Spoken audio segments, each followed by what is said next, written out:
वालेकुम। आज हम फजी सी मीन्स क्लस्टरिंग की एग्जांपल नंबर 2 सॉल्व करने जा रहे हैं। तो basically fuzzy C means clustering एक ऐसी क्लस्टरिंग की टाइप है जिसमें आप ये कहते हैं कि आपके जो डेटा पॉइंट्स हैं वो सॉफ्ट क्लस्टरिंग फॉलो कर रहे हैं, यानी वो कोई से दो क्लस्टर्स में किसी भी क्लस्टर का पार्ट हो सकते हैं। उसकी उनकी परसेंटेजेस होती हैं कि वो फॉर एग्जांपल 90% क्लस्टर 1 का पार्ट भी हो सकते हैं, लेकिन एट द सेम टाइम 10% किसी क्लस्टर 2 का पार्ट भी हो सकते हैं। तो इसीलिए इस क्लस्टरिंग को फजी कहा जाता है। ठीक है, अब इसमें एक एग्जांपल की हेल्प से मैं आपको इसको एक्सप्लेन करती हूँ। फॉर एग्जांपल हमारे पास डेटा पॉइंट्स हैं, ये सारे के सारे 2, 3, 4, 7, 9, 10 और 11। इसमें हमें ये बताया हुआ है कि इनिशियली आपके पास जो डेटा पॉइंट्स हैं इनके जो क्लस्टर्स हैं, इनके दो क्लस्टर्स बनाए गए हैं। ठीक है, इनिशियली आपसे कहा गया है कि यहाँ पर बेसिकली दो क्लस्टर्स हैं जिनके अंदर ये सारे पॉइंट्स जो है ना वो फजीली यानी कि इनके अंदर ओवरलैपिंग्स भी हैं इस तरीके से, और ये इस तरीके से दो क्लस्टर्स में क्लस्टर 1 और क्लस्टर 2 के अंदर पड़े हुए हैं। और इनके जो सेंट्रियोइड्स हैं, यहाँ पर सेंटर में कोई इनके सेंट्रियोइड्स हैं, तो एक सेंट्रियोइड आपका जो है वो क्लस्टर का 3 है और दूसरा सेंट्रियोइड जो है वो 11 है। ठीक है, अच्छा अब इसमें फजी सी मीन क्लस्टरिंग में सबसे पहला स्टेप ये होता है कि अंदर सेंट्रियोइड्स फाइंड करने होते हैं, लेकिन इस एग्जांपल में आपको ऑलरेडी सेंट्रियोइड्स दिए हुए हैं तो आपको सेंट्रियोइड्स फाइंड करने की ज़रूरत नहीं है। नेक्स्ट स्टेप में ये होगा कि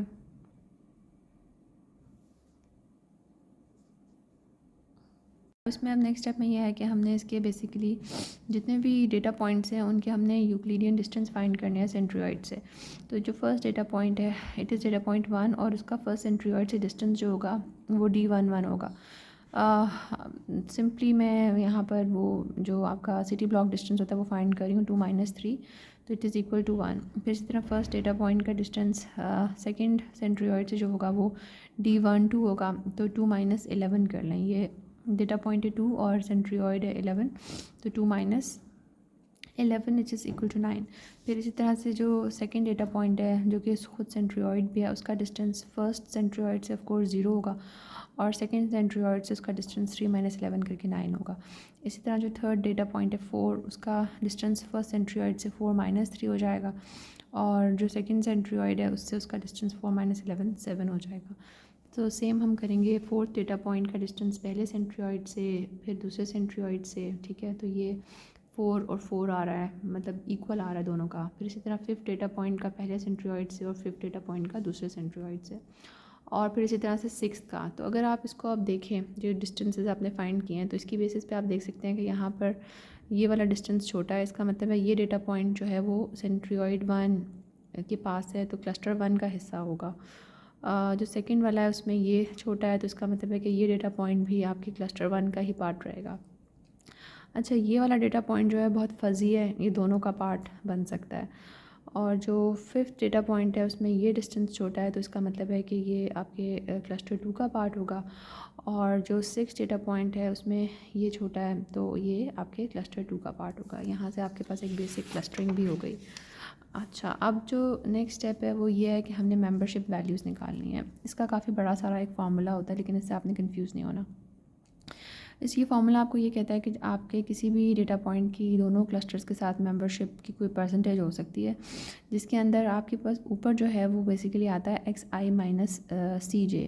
ये बेसिकली डिस्टेंस है जो हमने अभी निकाले हैं। ठीक है, आई जो है वो रिप्रेजेंट करता है कि आप किस डेटा पॉइंट की बात कर रहे हैं, और जो जे है ना ये रिप्रेजेंट करता है कि आप कौन से सेंट्रियोइड से उसको देख रहे हैं, मतलब फर्स्ट डेटा पॉइंट का डिस्टेंस कौन से सेंट्रियोइड से देख रहे हैं।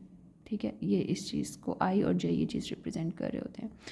और जो नीचे वाला है ना ये एक्स आई और सी के, ये बेसिकली आई तो अगेन वही डेटा पॉइंट है, लेकिन जो के है वो ये बताता है कि आप अभी कौन से वाले क्लस्टर के साथ मेंबरशिप देख रहे हैं। ठीक है, तो के बेसिकली क्लस्टर को रिप्रेजेंट कर रहा होता है, जे जो है वो आपका सेंट्रियोइड बता रहा होता है।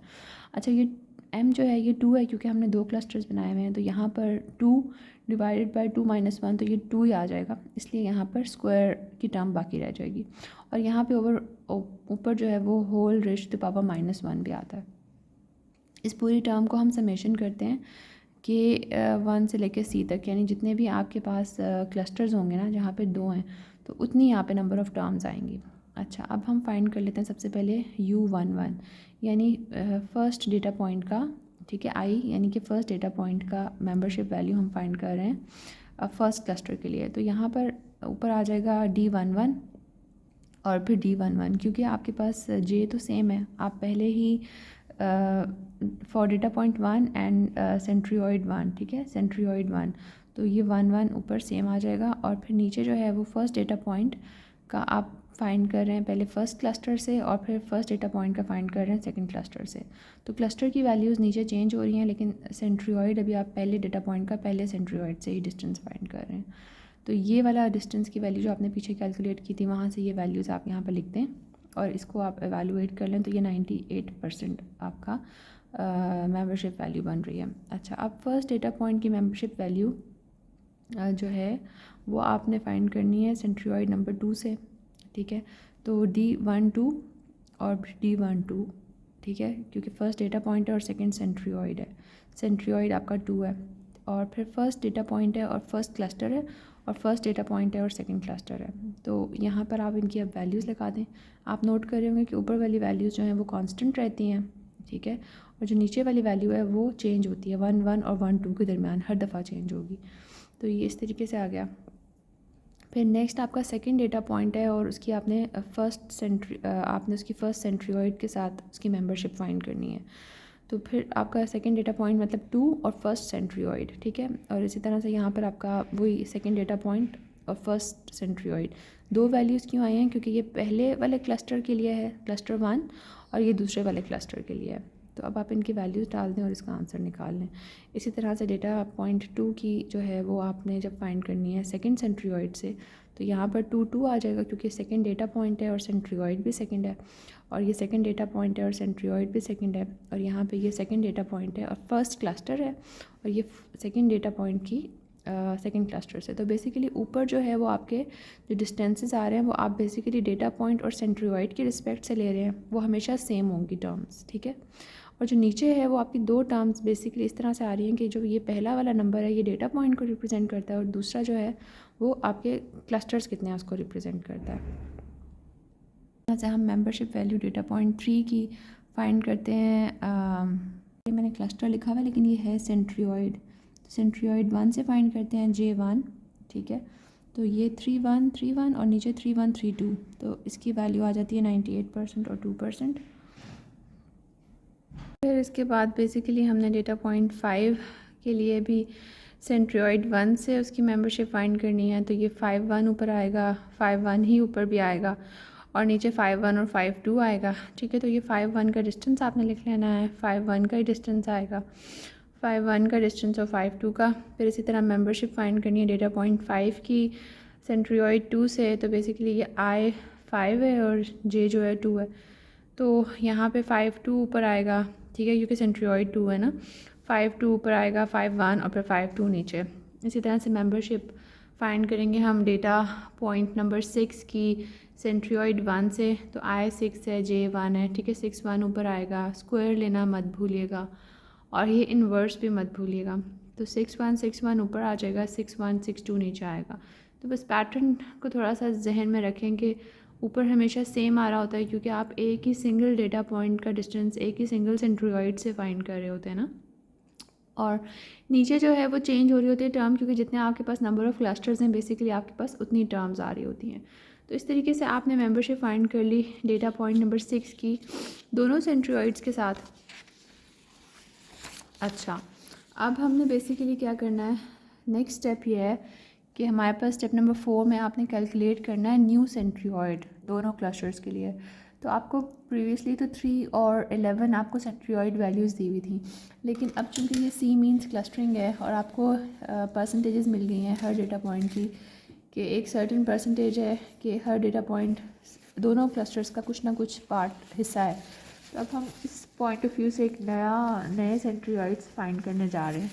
तो नए सेंट्रियोइड्स फाइंड करने के लिए जो फॉर्मूला होता है वो होता है V of I J, और यहाँ पे ये आती है म्यू की टर्म, ठीक है। म्यू में I और K होता है, और साथ में raise to the power M आता है, और साथ आप मल्टीप्लाई करते हैं डेटा पॉइंट के साथ, ठीक है। और इस म्यू के ऊपर समेशन लगती है कि आपका K जो है वो 1 से लेके N तक जाता है, और जो यही वाली टर्म है वो सेम टर्म जो है वो आपके पास जो है वो डिनोमिनेटर में भी आती है। तो बेसिकली ये जो M है यहाँ पर, ये अब आपको रिप्रेजेंट क्लस्टर्स नहीं कर रहा, ये आपको कर रहा है रिप्रेजेंट फजीनेस। तो फजीनेस बेसिकली क्लस्टर्स ही हो गई दूसरे अल्फाज में। तो आपके पास क्या फजीनेस है, आपके पास 2 है फजीनेस, क्योंकि आप 2 क्लस्टर्स बना रहे हैं। और जो ये आपका n है, ये बेसिकली आपके नंबर ऑफ़ डेटा पॉइंट्स हैं, ठीक है। और ये जो आपके पास म्यू की टर्म है, ये बताती है कि प्रोबेबिलिटी क्या है।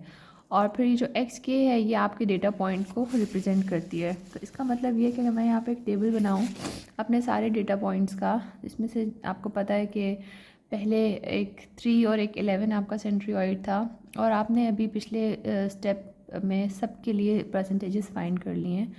तो ये बेसिकली इस डेटा पॉइंट की प्रोबेबिलिटी है कि वो क्लस्टर 1 से बिलोंग करता है। और जो है 1.2, ये बेसिकली इस डेटा पॉइंट की प्रोबेबिलिटी है कि वो क्लस्टर नंबर 2 से बिलोंग करता है। जो डेटा पॉइंट 3 है वो ख़ुद सेंट्रियोइड है, तो वो 100% जो है वो क्लस्टर नंबर 1 से ही बिलोंग करता है। और डेटा पॉइंट नंबर 4 जो था आपका, उसकी 98% प्रोबेबिलिटी है कि वो क्लस्टर नंबर 1 से बिलोंग करता है। अब आपके पास बेसिकली एक मेंबरशिप टेबल आ गया जिसमें आपके पास डेटा पॉइंट्स हैं और उनकी प्रोबेबिलिटीज़ हैं। अब आपने यहाँ से 1 बाय 1 जो है ना, इन प्रोबेबिलिटीज़ की वैल्यूज़ को उठाना है, ठीक है, हर डेटा पॉइंट की, और उसको मल्टीप्लाई करना है उसके डेटा पॉइंट के साथ। तो अब अगर जब मैं C1 फाइंड कर रही हूँ, उसका मतलब है कि मैं क्लस्टर 1 की जो है वो क्लस्टर 1 के लिए न्यू सेंट्रियोइड फाइंड करने जा रही हूँ। तो मैं खाली ये वाली प्रोबेबिलिटीज़ की वैल्यूज़ लूँगी 1 बाय 1 और उनको डेटा पॉइंट्स के साथ मल्टीप्लाई करती चले जाऊँगी, ठीक है। और डिनोमिनेटर में क्या होता है कि उसमें डेटा पॉइंट्स नहीं आते, बस सिर्फ़ और सिर्फ ये जो प्रोबेबिलिटीज़ हैं ये सारी की सारी ऐड होती जाती हैं। और स्क्वायर आपने नहीं भूलना, क्योंकि आपको पता है कि जो ये m की पावर है वो ऊपर भी लग रही है और नीचे भी लग रही है, तो इसलिए स्क्वायर यहाँ भी आएगा और डिनोमिनेटर में भी स्क्वायर आएगा। तो ये जो बेसिकली C1 है, ये क्या है, ये आपका न्यू सेंट्रियोइड है क्लस्टर नंबर 1 के लिए। अच्छा, इसी तरह से जब मैं न्यू सेंट्रियोइड फाइंड करूँगी क्लस्टर नंबर 2 के लिए, तो उसमें क्या होगा, उसमें ये जो म्यू है, जो प्रोबेबिलिटी है, अब वो मैंने क्लस्टर नंबर 2 की प्रोबेबिलिटीज़ यूज़ करनी है। तो जो पहला डेटा पॉइंट है 2, उसके लिए जो प्रोबेबिलिटी है अब वो 98% नहीं है, अब वो 1.2% है, ठीक है। ऊपर वही रेज़ टू द पावर 2 आ जाएगा, क्योंकि m की वैल्यू तो अभी भी 2 ही है। और डेटा पॉइंट की वैल्यूज़ भी वही सेम उसी तरीके से बारी बारी, पहले 2 के लिए, फिर 3 के लिए, ठीक है। 3 की प्रोबेबिलिटी आपने देखा था कि 0 थी। फिर 4 के लिए 4 की प्रोबेबिलिटी आपने कैलकुलेट की हुई है कि 2 है, ठीक है। फिर 7 के लिए प्रोबेबिलिटी इसकी 50% है, और ये 9 के लिए आप लिखेंगे इसकी जो है वो 90% है, और ये फिर 10 के लिए लिखेंगे 98%, और फिर 11 के लिए 100%। अच्छा, आप इन प्रोबेबिलिटीज़ को परसेंटेज साइन के बजाय आप इनको इस तरह से भी लिख सकते हैं कि आप इनको ज़ीरोज़ की 0.50, 0.90, 0.98, 0.1 लिखें, ताकि आपके लिए फिर मल्टीप्लिकेशन और स्क्वायर लेना आसान हो जाए। और डिनोमिनेटर में ऑफ कोर्स सारी प्रोबेबिलिटीज़ अपने स्क्वायर्स के साथ ऐड हो जाएंगी। तो इस तरीके से आपके पास 2 नए जो हैं वो सेंट्रियोइड्स आ गए हैं, ठीक है। और जब ये आपके पास सेंट्रियोइड्स आ जाएंगे, तो इसका मतलब ये है कि अब आपके पास न्यू सेंट्रियोइड्स आ चुके हैं तमाम डेटा पॉइंट्स के लिए, और आपके जो क्लस्टर्स हैं वो रीडिफ़ाइन हो सकते हैं। तो ये आपने बेसिकली उस टाइम तक कंटिन्यू करना है जब तक कि आपके जो नए सेंट्रियोइड्स आ रहे हैं उनकी वैल्यू जो है वो डिफरेंट आना ख़त्म नहीं हो जाती। जब तक आपके जो न्यू सेंट्रियोइड्स हैं वो डिफरेंट आते जाते हैं, तो यू विल कीप रिपीटिंग। आपको क्वेश्चन में बताया जाएगा कि आपने कितनी इटरेशंस करनी है। तो बेसिकली ये पूरा का पूरा कॉन्सेप्ट था फ़ज़ी सी मीन्स का, और इसमें हमने जो स्टेप्स किए हैं मैं बस एक दफ़ा दोबारा आपके लिए रिवाइज़ कर देती हूँ। कि सबसे पहले आपने ये देखा कि आपको जो डेटा गिवन था उस डेटा के अंदर जो है कि आपको सेंट्रियोइड्स गिवन थे या नहीं। अगर तो आपको सेंट्रियोइड्स गिवन थे तो वेल एंड गुड, आप वहीं से स्टार्ट कर लें। इन केस अगर आपको सेंट्रियोइड्स नहीं गिवन थे तो सबसे पहले क्वेश्चन के स्टार्ट में ही आपको ये वाला फार्मूला लगाना पड़ेगा, और अपने तमाम डेटा पॉइंट्स के लिए आपको सेंट्रियोइड्स फाइंड करने पड़ेंगे। अच्छा, ठीक है। अब हमें यहाँ पे सेंट्रियोइड्स गिवन थे, तो हमने क्या किया, हम स्टेप नंबर 2 पे डायरेक्ट आ गए। हमने डिस्टेंसेस फाइंड करने शुरू कर दिए तमाम डेटा पॉइंट्स के सेंट्रियोइड के साथ। फिर उसके बाद हम स्टेप नंबर 3 पे आ गए। स्टेप नंबर 3 जो है वो मेंबरशिप वैल्यूज़ फाइंड करने वाला स्टेप है, ठीक है। इसकी इक्वेशन जो है वो, उसमें आपके पास सबसे ऊपर जो डिस्टेंस आता है वो हर डेटा पॉइंट का डिस्टेंस आता है सेंट्रियोइड से, ठीक है। और जो नीचे है वो हर डेटा पॉइंट का डिस्टेंस आता है क्लस्टर से, ठीक है। और ऊपर जो रेज़ टू द पावर होती है वो आमतौर पे स्क्वायर ही नज़र आती है, क्योंकि m जो है वो हम जितने क्लस्टर्स हैं उतना रखते हैं। तो अगर क्लस्टर्स आमतौर पे जो है ना 2 रखे जाते हैं, तो ये 2 - 1 जो है वो 1 ही बन जाता है, तो इसलिए आपके पास स्क्वायर की टर्म आ जाती है। अच्छा, आपने ये रेज़ टू द पावर -1 नहीं भूलना, ठीक है। और ये जो समेशन है वो ये बताती है कि आपके पास जितने नंबर ऑफ़ क्लस्टर्स हैं तो आपके पास उतनी नंबर ऑफ़ टर्म्स आएंगी। तो फिर इस तरीके से मैंने जो थी वो तमाम डेटा पॉइंट्स के लिए, यानी कि जैसे एक डेटा पॉइंट का पहले सेंट्रियोइड से डिस्टेंस, फिर उसी डेटा पॉइंट का सेकेंड सेंट्रियोइड से मेंबरशिप, हर डेटा पॉइंट की मेंबरशिप दोनों सेंट्रियोइड्स के साथ फाइंड करनी है। ऊपर वाली जो टर्म है वो सेम रहती है, ठीक है, क्योंकि पहले डेटा पॉइंट का पहले सेंट्रियोइड्स जब आप फाइंड कर रहे हैं तो उसके अंदर ऊपर वाली टर्म सेम रहती है, नीचे वाली टर्म जो है वो चेंज होती है, क्योंकि आप पहले क्लस्टर 1 के लिए फाइंड करते हैं और फिर आप क्लस्टर 2 के लिए फाइंड करते हैं। इसी तरह से आपने तमाम डेटा पॉइंट्स के लिए पहले एक सेंट्रियोइड के साथ और फिर दूसरे सेंट्रियोइड के साथ उनकी मेंबरशिप फाइंड कर लेनी है।